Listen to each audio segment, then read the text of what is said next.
കോവിഡിനെതിരെ ആത്മീയ പ്രതിരോധമുയർത്താൻ അന്താരാഷ്ട്ര തലത്തിൽ അഖണ്ഡ ജപമാല യജ്ഞം ഒരുങ്ങുന്നു. ലോകമെമ്പാടുമുള്ള ഡൊമിനിക്കൻ ആശ്രമങ്ങളിലും മഠങ്ങളിലും ജപമാല സമർപ്പണം ഇന്ന് രാത്രി 9 മുതൽ നടത്തും.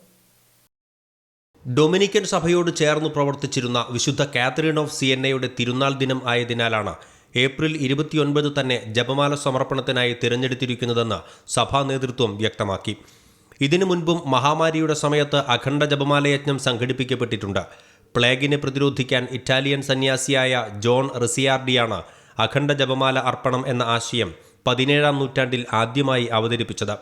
അതേസമയം കോവിഡിന്റെ പശ്ചാത്തലത്തിൽ ലോകമെങ്ങുമുള്ള വിശ്വാസികൾക്ക് ജപമാലയിൽ ഒന്നിക്കുന്നതിനായി യുവാക്കൾ തയ്യാറാക്കിയ വെബ്സൈറ്റും ശ്രദ്ധേയമാവുകയാണ്.